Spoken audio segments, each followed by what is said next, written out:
Hey, it is Thursday. Yes, welcome aboard, welcome aboard.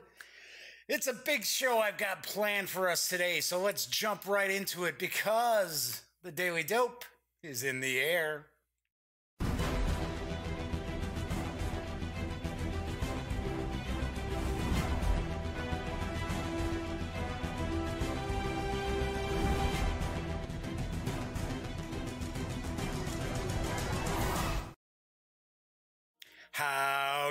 Howdy. Yes, I'm Jeff McAleer. I'm back once again, and I am your host here at the Daily Dope, as well as the Grand Poobah of thegaminggang.com. So welcome aboard, settle in, relax, kick back. Today is Thursday, June 6th.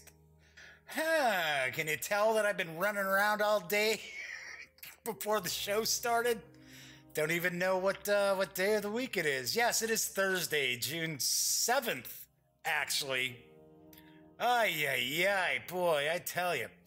Anyway, welcome aboard. Kick back, relax, very casual show if you've never watched The Daily Dope in the past. But I've got a bit of news today. That's going to be pretty cool. It is Thursday, so I like to look at role-playing games on Thursdays. And today I've actually got a Ulisses North America twofer, a double dip, because I'm going to take a first look at the adventure supplement, Tales of Dragons and Thieves, and I'm also going to take a look at the Game Master's screen, which includes a supplement for Inns and Taverns. So that's going to be coming up in just a few moments. Do want to point out, because this is a live stream, if you're kicking back and watching live, feel free to chime in, say hello. If you've got a question or want to see a closer look at something as far as the two Dark Eye products, by all means, chime in. I will take notes. I will identify you as well as address your question or whatever. I do want to point out, chat is not available on screen. You won't see it on screen. It's one of the ways I keep some of the trolls at bay. But chat is available through YouTube. So before I jump into the news, did want to mention, yesterday was weird as far as the stream, as far as the rendering that took place on YouTube. So on occasion, it seems to be about once a week, I'll do a live stream, it renders on YouTube, and YouTube drops anywhere from 10 to 20 minutes out of the video. Usually it's at the end. It's really strange. I don't know what's going on with that. So for about the first day, the video is short. It just kind of jumps. It'll be like a cut. I'll be talking about one thing, and boom, all of a sudden, something else. So yesterday I did my review of Memoir 44 to mark the 74th anniversary of the D-Day invasion. So all of a sudden, I go and I check, and the video's all rendered. So I do, I usually put some info into the video, do my, my keywords, stuff like that. And I noticed the video is 20 minutes shorter than it's supposed to be. And it was weird because I'm talking about Memoir 44, and then it suddenly jumps to me looking at the rule book, which was 20-some minutes later. I start peeking at the rule book to show it off.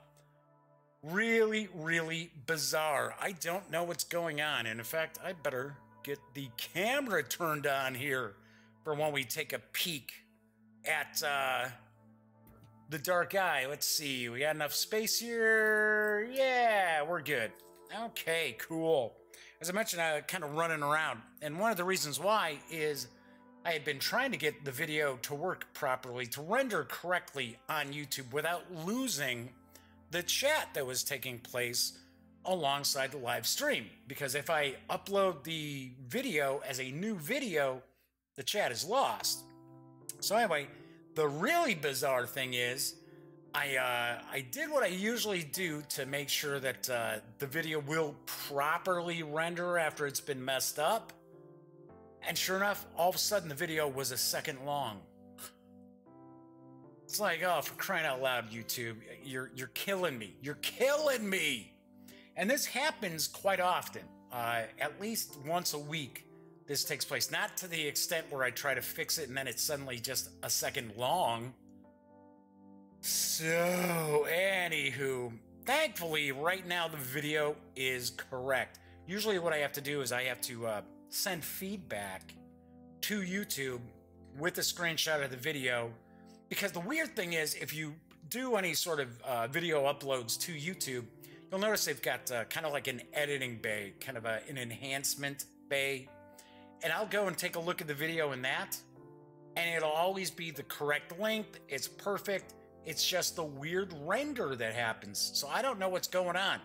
So, hey, Drew Barbier's chiming in. Happy Thursday. Yes. Thank you, Drew. Happy Thursday to you. Drew should be happy because we've got that double dip of the Dark Eye action taking place today, too. All right, so let's jump into the news because there is a new adventure game, a cooperative card game, which is coming from Fantasy Flight Games in the third quarter, and I've got the dope on Heroes of Terranoth. Ooh. I know a lot of people are actually looking forward to this, and I'll explain why. Terranoth needs champions. An ancient bloodguard sows discord in the free cities. The dead rise from their graves in the Mistlands, and the realm turns its eyes to you in search of a savior. Here you have the chance to embody one of Terranoth's greatest heroes and venture into the depths of treacherous dungeons to confront the dangers that lurk beyond the reaches of the light. You'll battle terrible monsters, discover untold riches, and earn fame and fortune throughout the realm. The danger is great, but the adventure of a lifetime awaits. Fantasy Flight Games is proud to announce Heroes of Terranoth, now available for pre-order at your local retailer or online through our website. Heroes of Terranoth is a cooperative card game of questing and adventure that invites you and up to 3 allies to take on the role of unique heroes, choosing from 12 distinct and powerful heroes split between 4 archetypes: healer, warrior, mage, and scout. These archetypes are further diversified into different classes that your heroes can pursue as your power grows. Regardless of which archetype and class you embrace, you and your friends must combine your powers, leaning on one another's strengths to survive your journeys and defeat the enemies who stand against you. Over the course of 8 thrilling quests, you will face villainous foes, battle deadly creatures, and save the realm. The sun has begun to set on Minara, and the Land of Steel is under threat from within, but the Age of Heroes may yet come again. Are you ready to dare the darkest depths of Terranoth? Gather your team of adventurers and delve into the realm's dangerous underbelly. The perils you will face are great, but so is the glory that awaits. Heroes of Terranoth is for 1 to 4 players ages 14 and up and will play in about 30 to 60 minutes per quest. The game is scheduled for a third quarter release and will carry an MSRP of $39.95. Pretty friendly price tag on this. I have not gotten a chance to see a ton of stuff about Heroes of Terranoth because it was just, I think it's really officially announced. I believe it was either today or yesterday.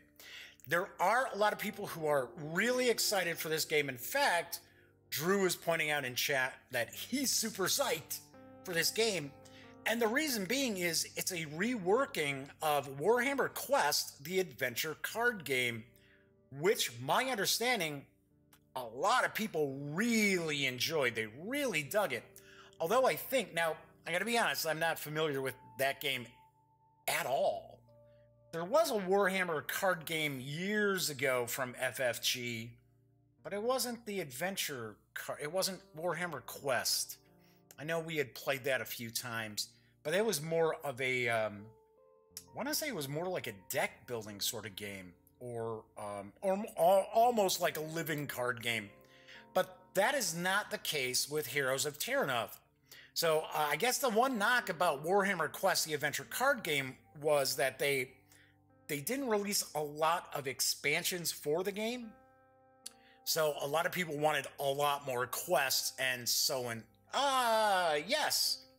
The other game was a PvP for the Warhammer card game, and that was a while back. That's got to be, I think we were playing that when the Gaming Gang first launched, so we're talking 2010? And I think it had actually been out for a while, even at that point. So anyway, I've heard some rumblings through the grapevine, through the interwebs, that people are sort of like, Terranoff's a little too generic, a setting, whereas, of course, Warhammer, or now they call it Age of Sigmar mainly, has a lot more flavor to it. Pretty grimdark setting. I don't know. I think this should be pretty cool. And if you're a fan of, what is it, Runestones? It's not RuneQuest, because RuneQuest is the role-playing game from Chaosium. The miniature system that FFG does, the fantasy miniatures, as well as, it's Rune something. I forget what it is off the top of my head. It's drawing a lot of characters, a lot of monsters, things like that from those games. So, should be pretty cool. Should be pretty cool. I guarantee I'll get to take a peek at this at Gen Con. Rune Aged. Thank you, Drew. Thanks for, Runebound, Descent, and Rune Wars. And I'm thinking of Rune Age.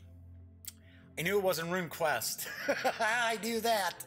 Boy, I'm looking forward to checking that out. I got a PDF of it from Chaosium. I know I'm kind of going off topic here. And I'm going to be reading that for a while because it's like 440 pages. But it is as a PDF, it is beautiful. So I can only imagine what the physical edition is going to look like. All right, so as I pointed out, it is Thursday. I like to go heavy on role-playing games on Thursday.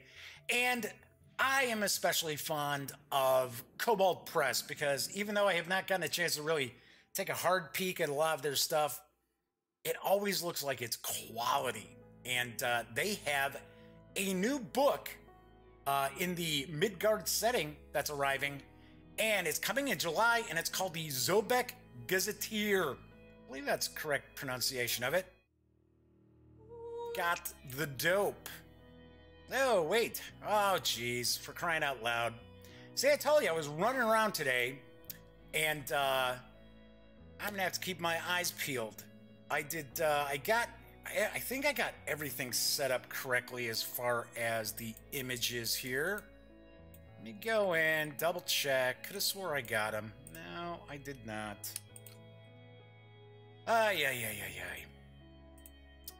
Yeah, that's what happens. That is what happens. Hey, it's live. So, let me correct these real quickly.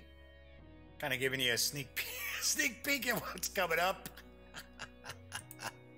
All right. Okay, boom. I wanted to create a game that was different. Something that really grabbed people's attention. It had to be... Get that out of here. Move that on out of here.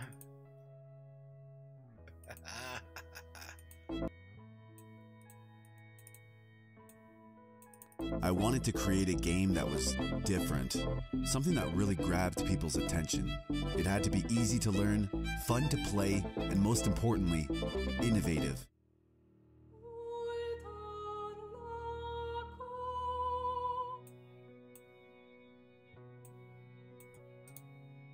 All right, just setting all this stuff up.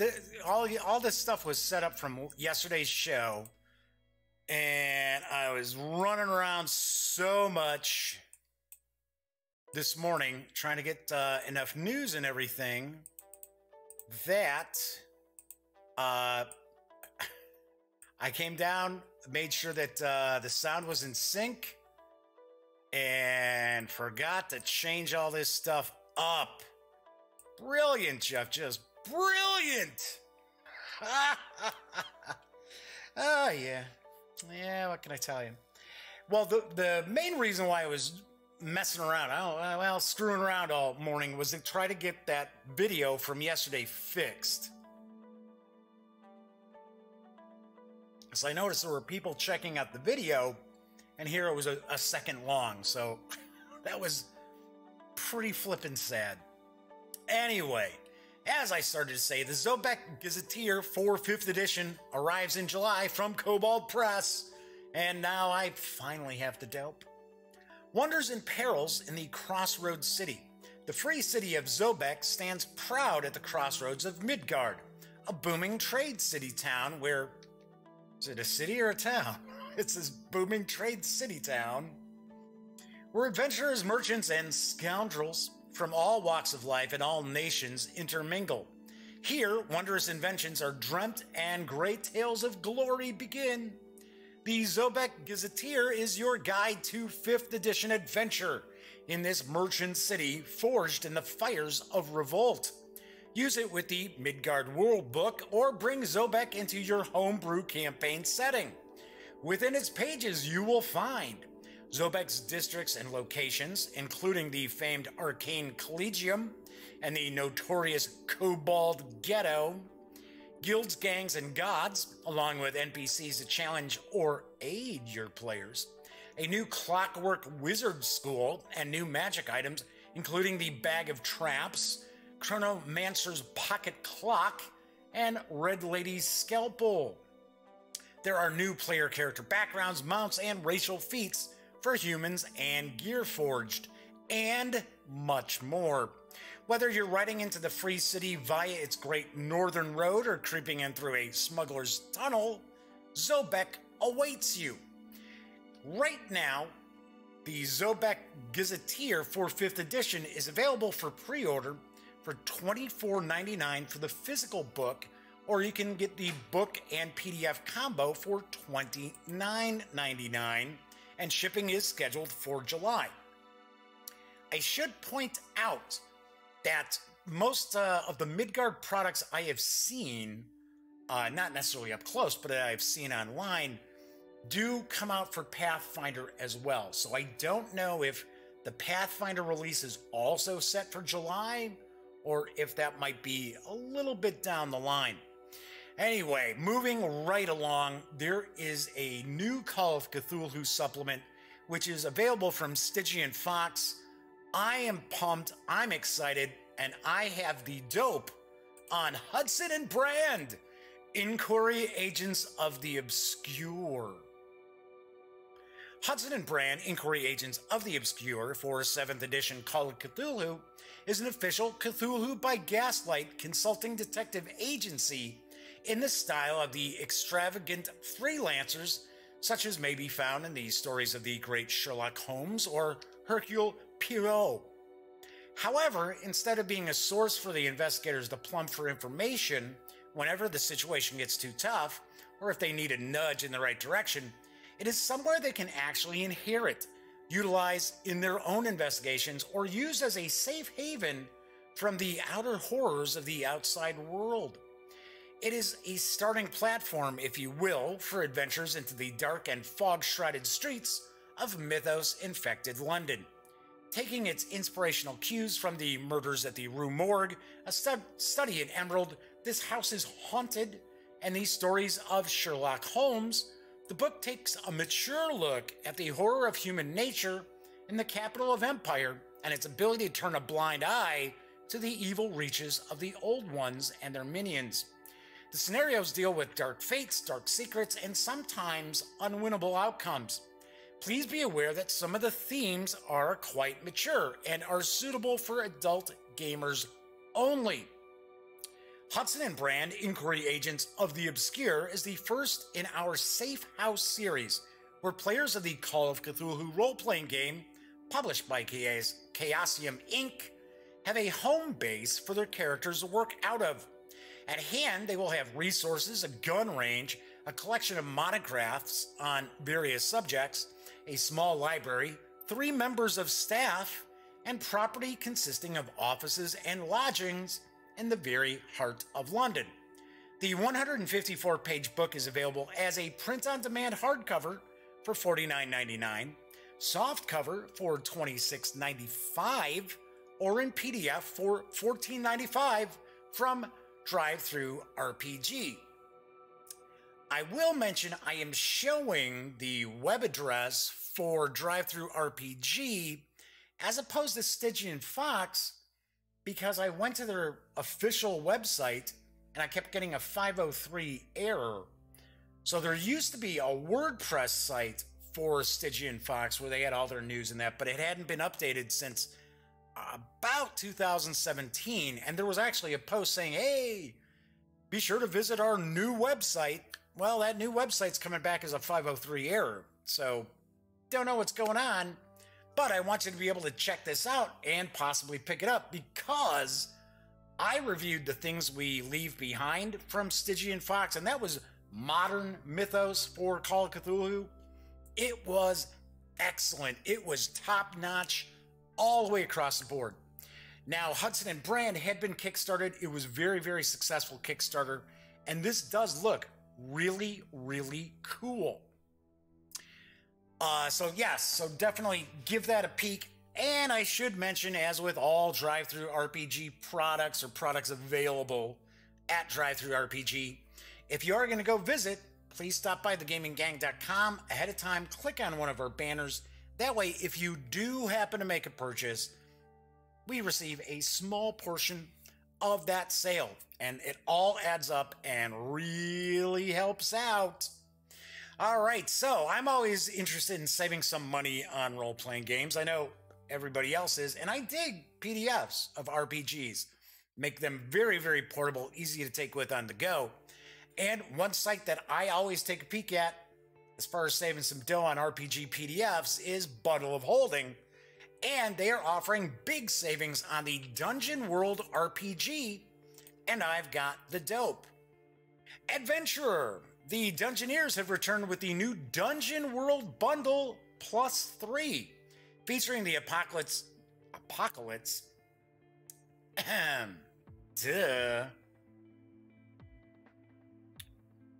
the Apocalypse engine. Yes, I got a brand new role-playing system called Apocalypse. Anyway, Dungeon World features the Apocalypse Engine tabletop role-playing game from Sage Cobalt Productions. Transplanting Vincent Baker's Apocalypse world to fantasy, Dungeon World brings indie ideas to traditional dungeon crawls. Because it's published under a Creative Commons license, many designers have helped make Dungeon World one of today's best supported indie RPGs. And that is not a joke. There are a few thousand, I believe, Dungeon World supplements and add-ons and character classes that are floating out there. Anyway, this new offer brings you many recent supplements and settings. Like our two previous Dungeon World bundles, this +3 offers a starter collection, retail value $39, which includes the core Dungeon World rulebook. For just $5.95, you get the rulebook plus all these new supplements and adventures as DRM-free PDF ebooks. You get Great Monsters of Crime, which kind of looks kind of cool, which presents felonious creatures inhabiting a literal criminal underground. You get 20 dungeon starters. Kick off your campaign with no preparation in 20 different ways. Also includes Perilous Winds. We presented this landmark DW environment supplement in our January 2016 Dungeon World bundle. We bring it back to support the many new Perilous Wilds expansions in this offer's bonus collection. Then there's The Grim Hunt. Pursue an elven spy through a port city full of intrigue and betrayals. And if you pay more than the threshold price of $14.66, you're going to level up and get our entire bonus collection with 10 more titles worth an additional $71. So in essence, you're looking at $110 worth of PDFs for less than 15 bucks. You'll get 3 more Red Box Vancouver monster manuals, Space Worm vs. Moonicorn, A Market in the Woods, and End of Known Space. Seems like a little bit of a sci-fi bend to those. 5 Lamp Black and Brimstone excursions in the Perilous Wilds line, Perilous Depths, A Book of Beasts, Mad Vandals Map Pack, Freebooters on the Frontier, and a folio of followers. And then there's the Bows, a Sandy Pug Games release, a campaign setting of the civilizations inside colossal trees in an infinite forest. It also includes the Ranger of the Vast playbook. Keep in mind, when you make a purchase through Bundle of Holding, you help out charities as well, and 10% of your payment after payment gateway fees will be donated to this offer's designated charity, Doctors Without Borders.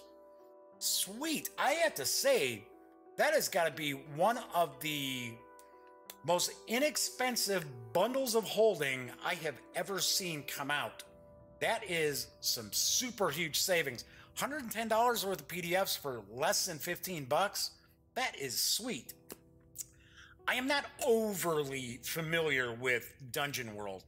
I do know a little bit about the Apocalypse engine because if memory serves me right, was it Spirit of 77?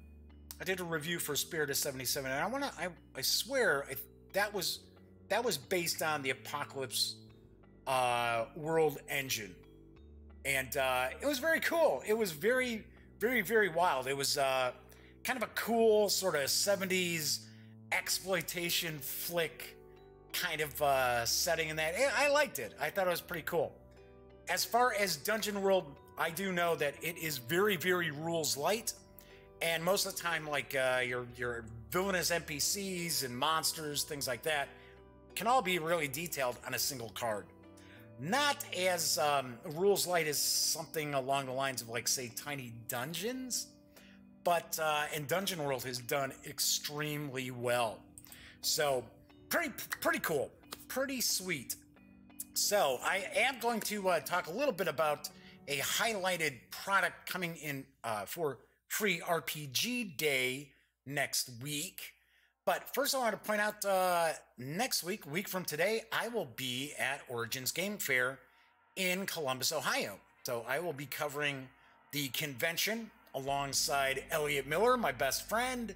So usually what we do when we go to the conventions and it's just the two of us, because a lot of times, like when I go to San Diego Comic-Con, a lot of times when I go to Gen Con, my brother Greg handles the videography for interviews and stuff like that. But Columbus, he doesn't, you know, it's not all, he's kind of like, yeah, one game convention's enough. And Gen Con's the big convention, at least in my eyes.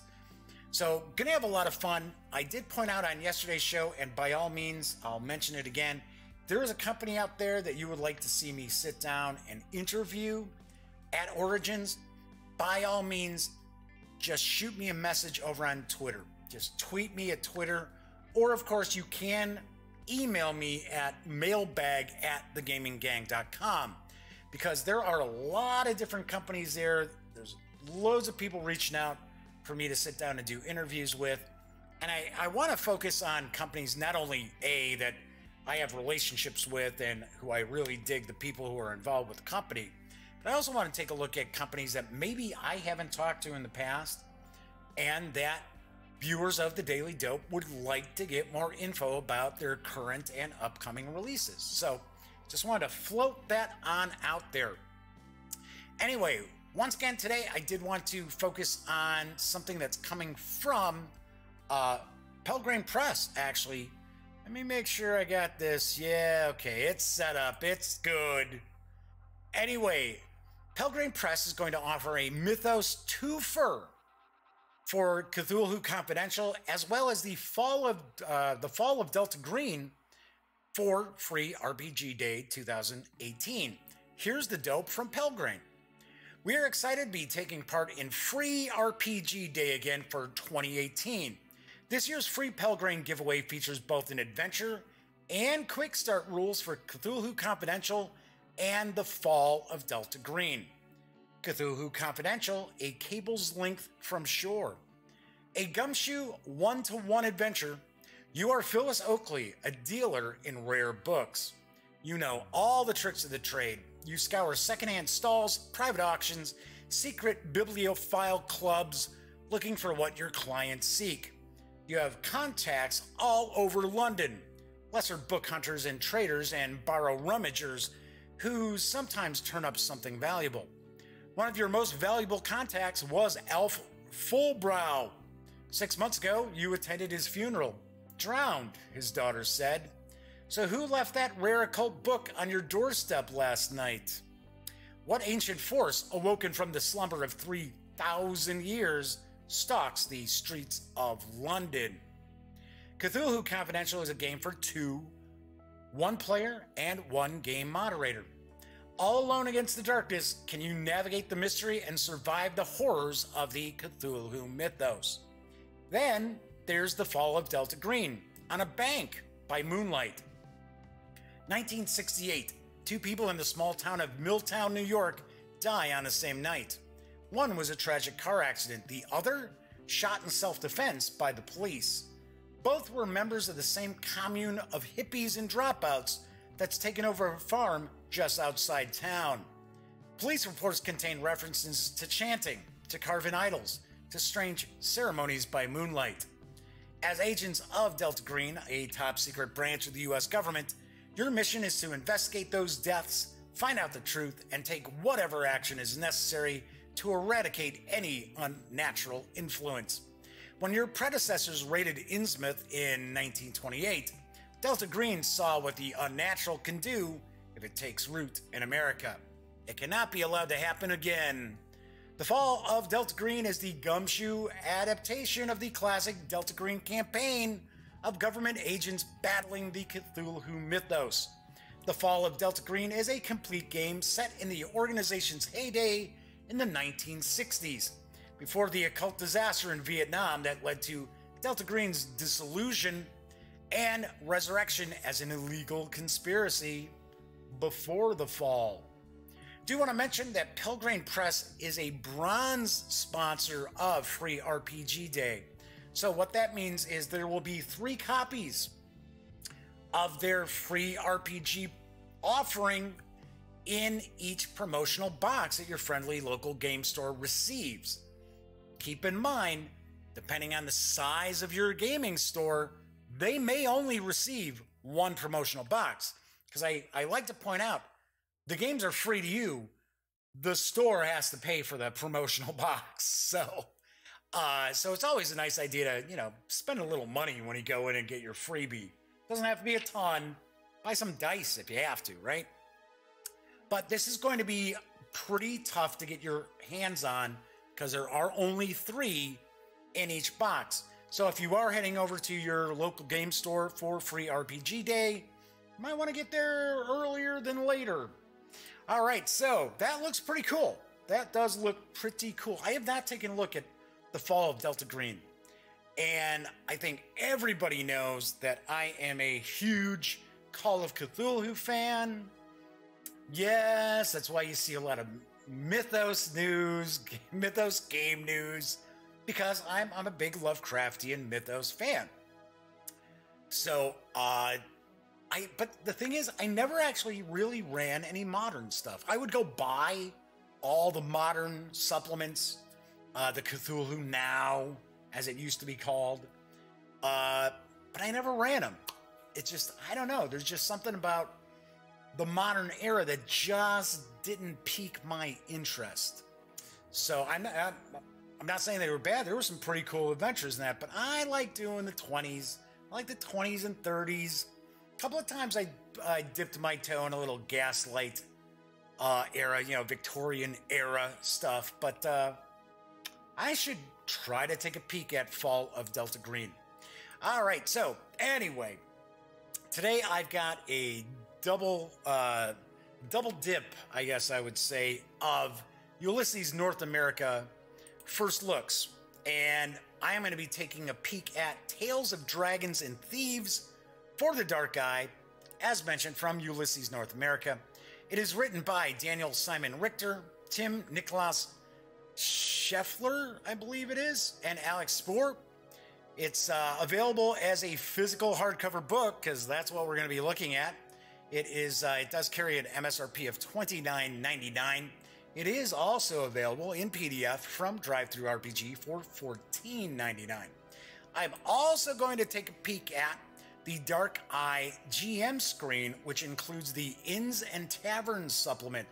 This is written by Thomas Roy Craig, Grunen Schurer, sorry, I'm trying, Alex Spohr, and Jens Ulrich. It is available for $24.99. in a physical edition or in PDF from Drive-Thru RPG for $9.99. So let's pop on over to the other camera here. So, you know what? Just for the heck of it, let me get Memoir 44 out of the way that I was actually holding those two books up with. Let's take a look at the GM screen first, just for the heck of it. And how did that cable get popped over there? Huh? Which kitty did that? I will mention both of the cats are hanging out down here in the Duct Tape Studios again.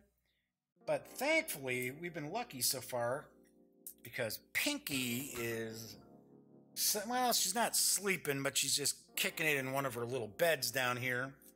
And Smokey is roaming around, so I would not be shocked. She keeps catching my feet underneath me. But I have to say, it's pretty funny. I should mention, on yesterday's show, Smokey was floating around down here. And at one point I'm talking, and you can see her tail kind of swinging past as she strolls by. It's like, okay, wow, this is a pretty nice Game Master screen. I'll be the first to admit I don't use a Game Master screen. I just normally what I'll do is I'll actually have another chair next to me. So we tend to like sit around a table, right? But I'll have another chair next to me, and that's where I'll keep, you know, like a box top for me to roll dice and things like that. But I'm never one of these people who,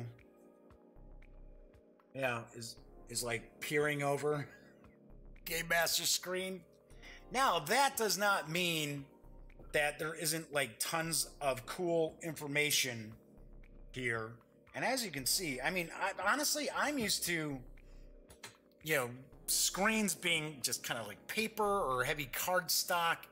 This is really nice. This is the same as a hardcover book cover. So very, very nice. So I gotta be honest, it's very possible that we've got lots of companies that are putting out Game Master screens that are made like this, but this is sweet. So we got your general rules here. Then we got the first part of the combat rules. Nice. Let's see what we got on this side here.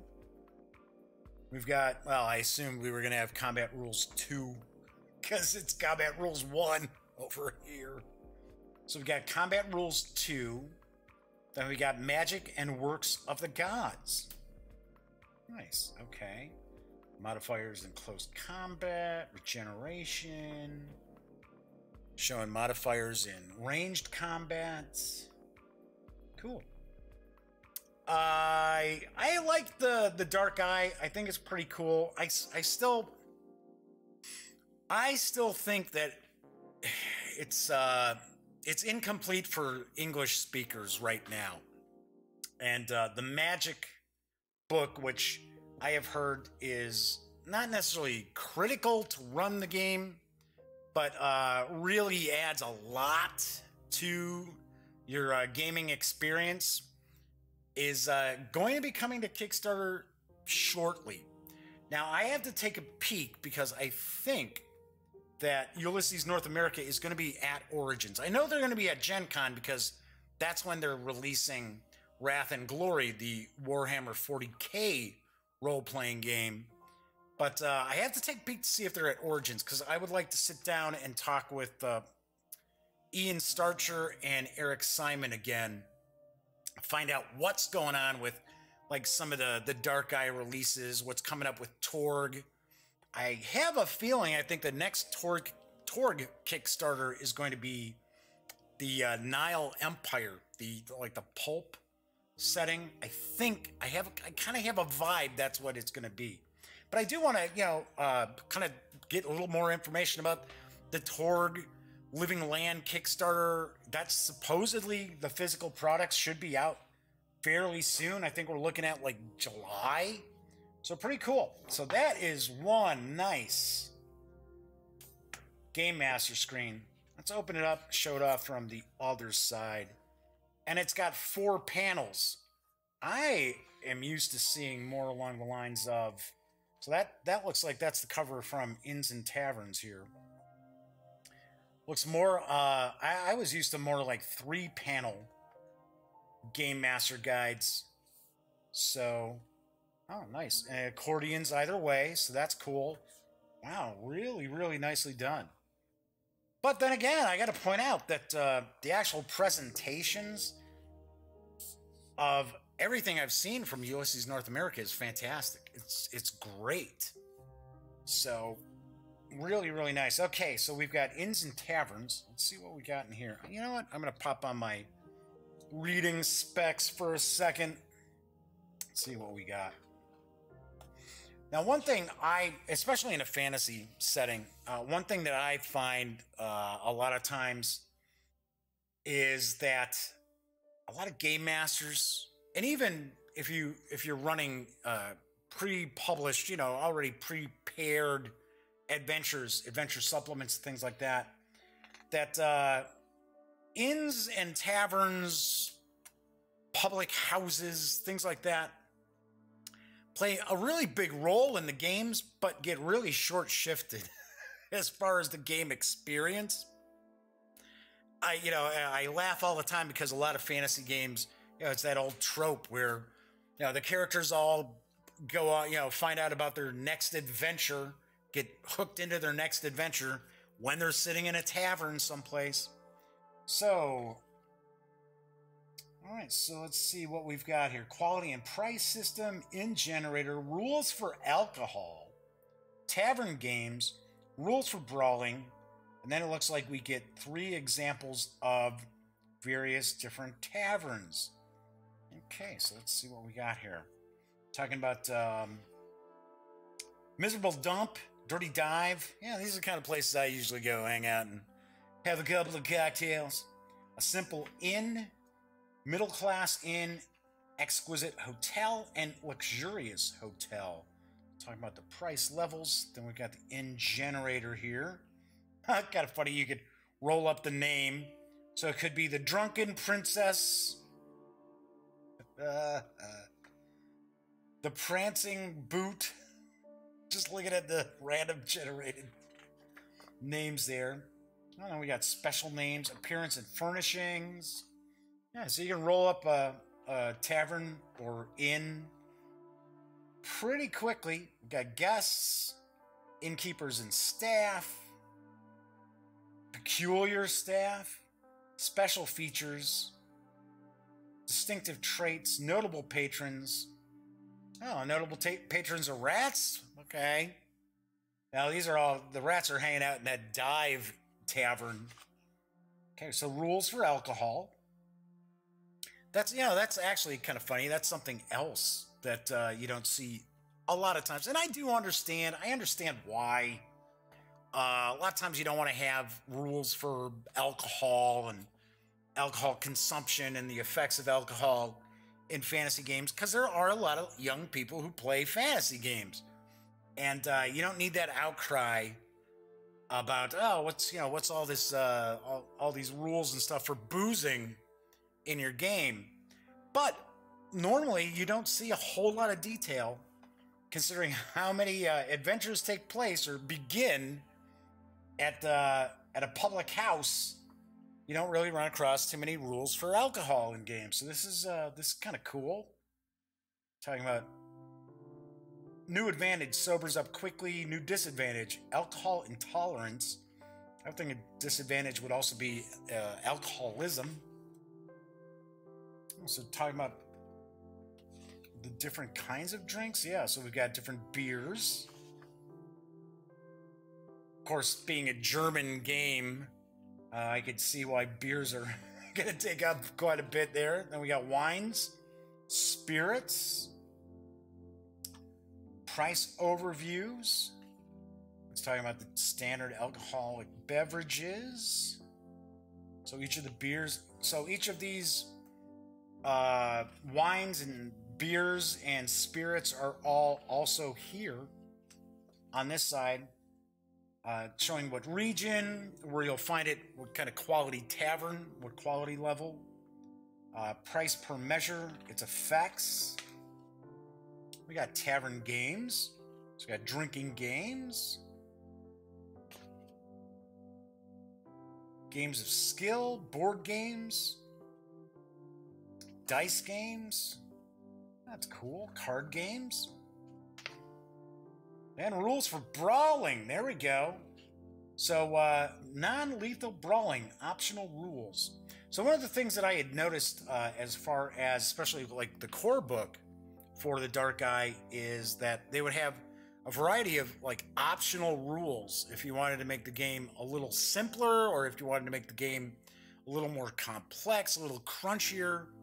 So that's kind of cool. So you can introduce brawling rules into your game. Of course, this isn't just simply for bar fights. Closed combat. Yep, using your opponent's clothing against them. Oh, yeah.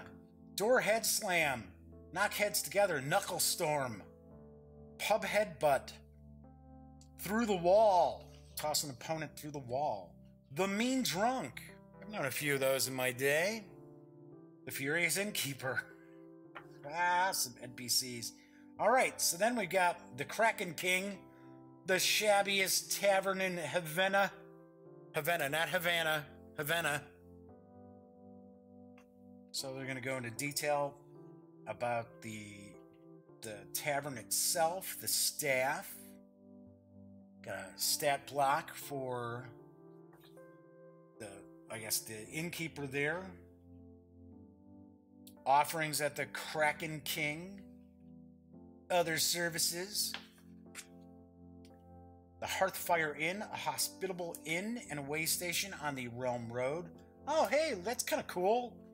We get a layout for this tavern here. Nice.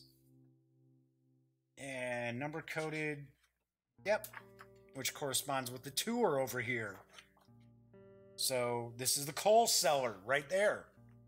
Cool. Then we got the Hearthfire Inn. Almost like home. A tour? Oh, there we go. We've got the innkeepers there. Look like they're a married couple. Patrons. Offerings. Again, we get a layout here. And we get the Round Wheel, a luxurious hotel in the heart of Punan. I don't know the pronunciation of all these different places in the Dark Eye. I just, do my best to roll with it. So we've got, once again, a tour, the staff, stat blocks for members of the staff, patron. I guess that's a stat block for one of the patrons there. Oh, then we got pretty much the layout once again.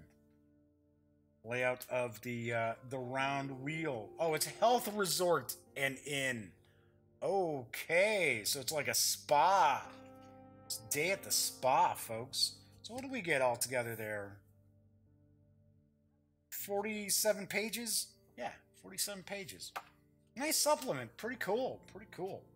And I keep telling you, that is one pretty sweet Game Master screen right there. Very nice. And this is available for $24.99 from Ulisses North America, or if you want to get it in PDF, which sort of kind of defeats the purpose of the GM screen, but you can get it in PDF for $9.99. Okay, so let's take a look at Tales of Dragons and Thieves. So my understanding is that this is, it's an adventure supplement. It has, I believe, 3 adventures, so we'll find out in a sec.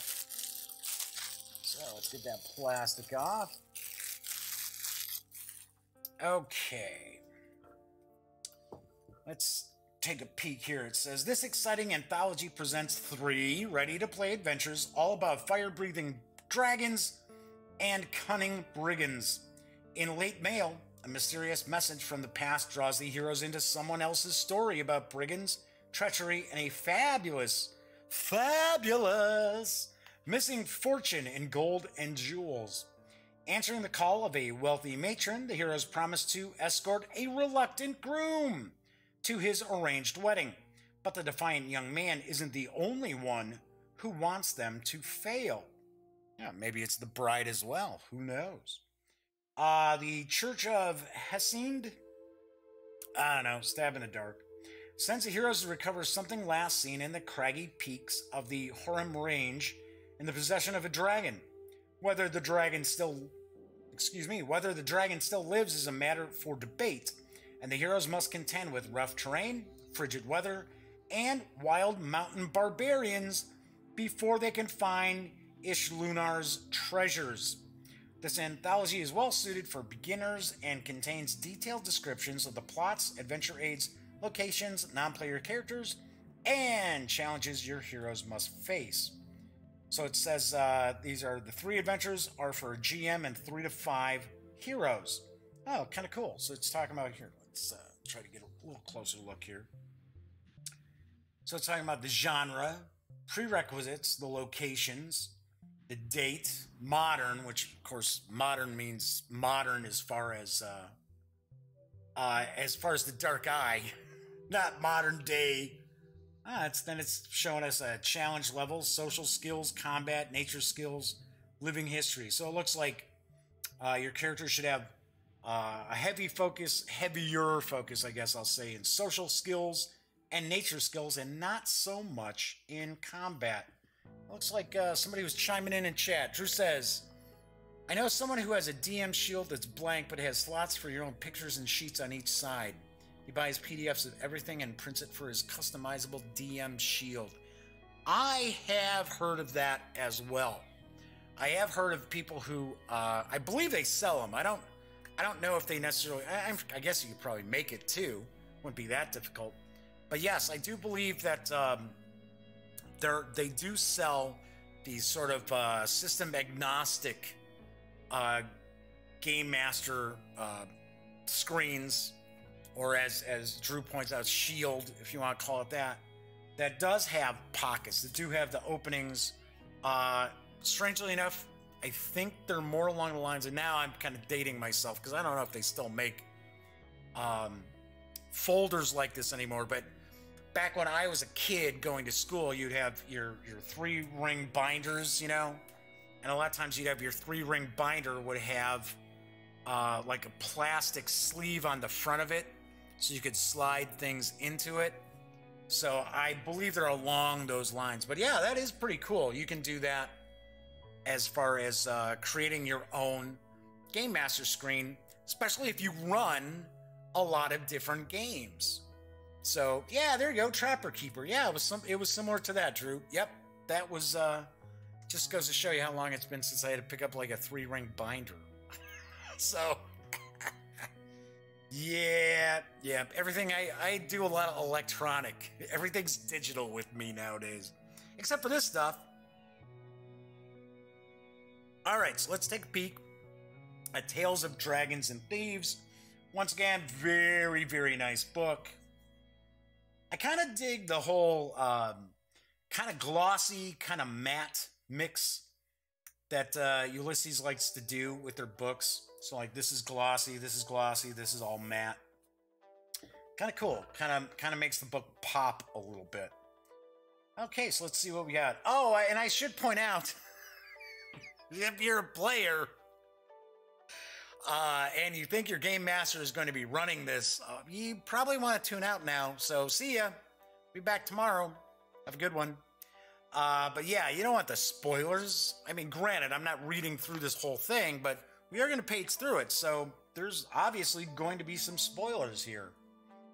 All right, so we got a bit of a map here.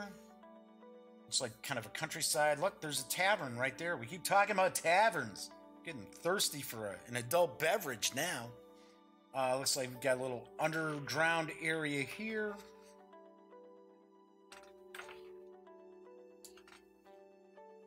All right, so little GM introduction.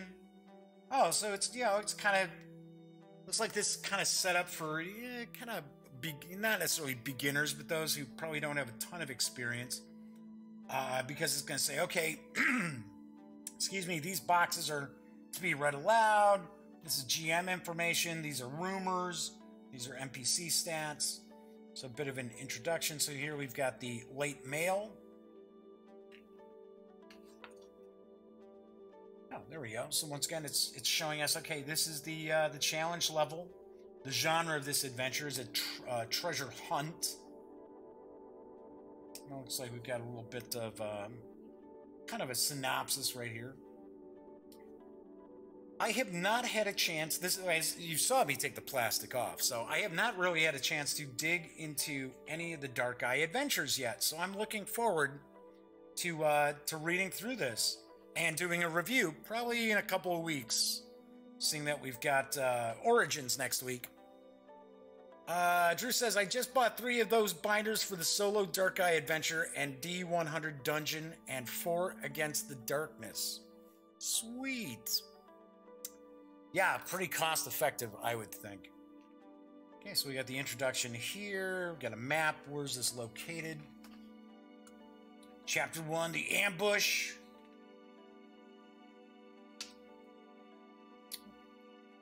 The journey to Moorsend.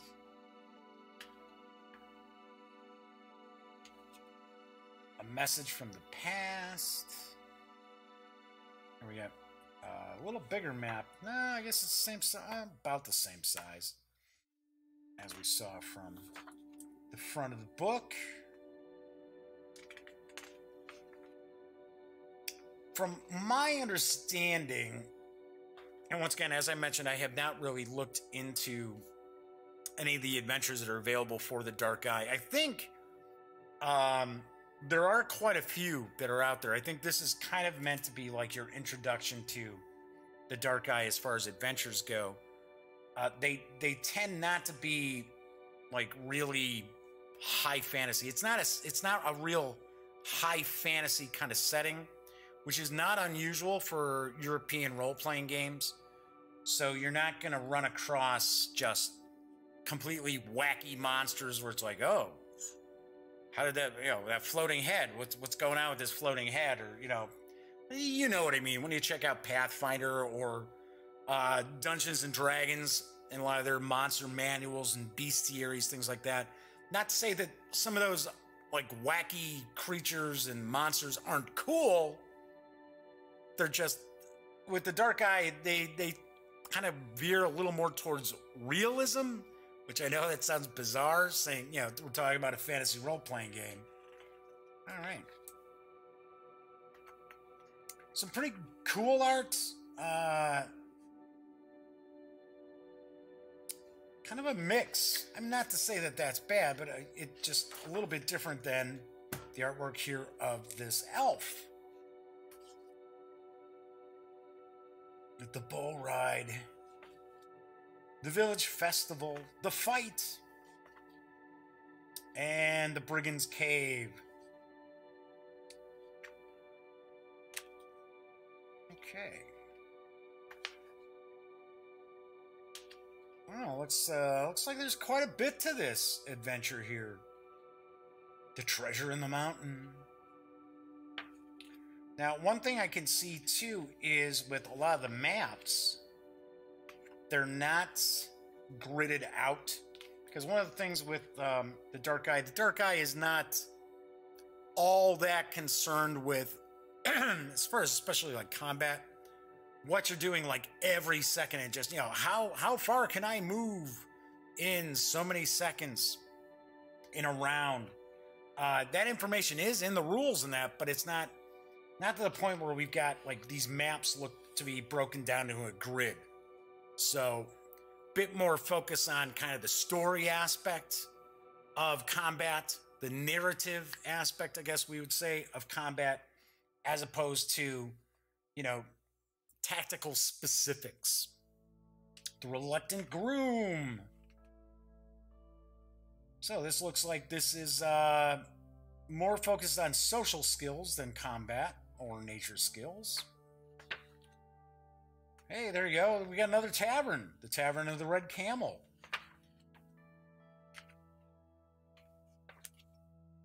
An attack in the night. A pleasant evening, followed by an attack in the night.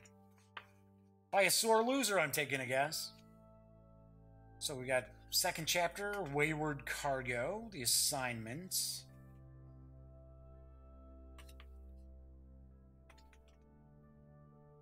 The journey to Elbrum. What? Ah, an ostrich. Cool. Abducted, optional content. Chapter 3, A Question of Ethics. Uh-oh. Looks like the characters are going to be faced with an ethical dilemma. Let's see. Drew's popping in said, missed a little bit of news, just back to Kickstarter for Richard Borg's new Command and Colors game, Red Alert. It's a spaceship's combat theme. Yeah, I have not seen that. Interestingly enough, Memoir 44 is a Richard Borg game. And I did mention Command in Colors yesterday. Richard Borg's games are interesting. They're fun. A lot of people mix up Richard Borg and Richard Berg. They're two completely different designers. All right, so that looked, the Reluctant Groom looked to be a little bit shorter here. So the first adventure, Late Mail, was 37 pages. And then here, this is 20 pages. So it looks like the meat of this book is going to be devoted to Ishlunar's Treasures, the adventure with the dragon in it. We got the adventure, pretty moderate all throughout. I was thinking maybe this would be a little more combat heavy, but it's not. I like the way that Ulysses breaks down the adventure to start off. So it's talking about the adventure, giving you some background, talking about the area. So it's giving you some background before it's jumping right on into the adventures. And I like that. Chaosium is a company that I've always liked. Chaosium Inc.'s Call of Cthulhu adventures, because they usually do kind of a standard format. Now, one of the things that I loved about the new edition of Call of Cthulhu is they got rid of the Cthulhu Mythos font, the Chaosium font, as we used to call it. That seemed like every Call of Cthulhu adventure would be in this font, and regardless if it was Chaosium or if it was from a third party. But I always loved how they would give the keeper, as the game master in that game is called, everything up front. They would say, okay, this is the adventure, this is what's going to happen, boom, boom, boom, boom. So just before you even dove into the meat and potatoes, you already knew what was going on. Oh, Drew, it's okay if you went off topic. I'll actually take a peek at that Kickstarter, maybe share some news of it tomorrow. All right, so Chapter 1, In the Name of the Serpent. Giving us some character info here, some NPC info, I should say. Travel preparations and the road ahead. Oh, there we go. There's the dragon. Oh, he looks so friendly. Some rumors about dragons. Okay, encounters along the way. Got a map here of the area. Looks like we got some of the towns in that. Some of the locations. Hey, a little information about these little towns. The attack on the caravan. The U slopes. I wonder if important NPC there.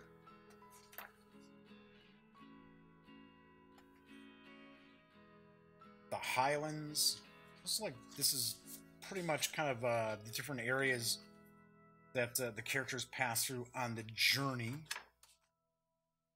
Then we get to the Dragon's Hoard. There's the artwork from the cover right here. Looks like that is kind of a map, maybe of the Dragon's Lair. It looks like this is like a bunch of gold, stuff like that there. A lot of detail about the dragon and the dragon's special combat abilities. Let's see if you... Looks like there's the option to negotiate with the dragon. And then Chapter 3, the Chest of the Red Salamander.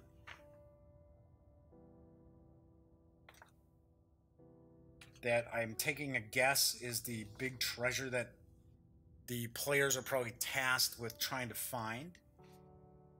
And then we got an appendix here. Pronunciation guide, glossary. Yeah, I kind of get the impression that these 3 adventures all sort of take place in the same kind of area, because it seemed as if there was a bit of a Middle Eastern flavor. Well, not the first one. Not the first adventure. But the second adventure and the third adventure. So the Reluctant Groom seems where you can just tell from the artwork that it has a bit more, that area, you know, has a bit of like Middle Eastern flavor to it. And then the third adventure, about the same. A little, looks like a little Asian influence as well, but where was that NPC? That was kind of like, huh, okay. Alright, where was he? Oh, got Camel there. There we go. This character here. And I am not even going to try to pronounce character's name.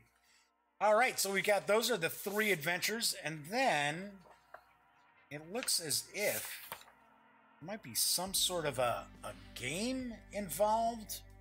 I'm not sure what these, they're on the back cover here, but they're almost like tokens that you would probably photocopy and cut apart. Because then up front, we've got this. So I am not sure what this is supposed to represent. I have no clue. Very cool, but that is Tales of Dragons and Thieves for the Dark Eye from Ulisses North America. Once again, this you can pick up. The physical book is $29.99, or you can get the PDF over at Drive-Thru RPG for $14.99. And I was peeking the other day. There is a lot of stuff for the Dark Eye that is out in English for the 5th edition of the Dark Eye in PDF. And then I had been told that everything that's in PDF is available physically from Ulisses North America as well. But as I pointed out before, a lot of people are waiting on that magic book to get kickstarted. And usually when Ulisses North America does a Kickstarter, it's for more than just a book. It's usually a pretty good amount of stuff. As an example, I was talking about yesterday, or maybe the day before, the Living Land Kickstarter for Torg. There's a lot to it. There is a lot included in that, and many of those items, I'm sure, are going to be sold separately outside of what the Kickstarter backers receive as a big monster box, I believe. Anyway, all right, so I will have a review of Tales of Dragons and Thieves in the near future. I'm thinking probably a couple of weeks because of Origins next week. Anyway, so that is it for the show today. So when you're not watching The Daily Dope, be sure to visit thegaminggang.com for all the latest in gaming news, reviews, comics, movies, TV. Come on, by now you know the drill. Get your geek on at thegaminggang.com. Gonna personally thank Drew for stopping in once again and checking out the show. And of course, I will be back tomorrow. Tomorrow's Friday. Woohoo, TGIF. So until then, enjoy the rest of your Thursday. And as always, thank you so much for watching.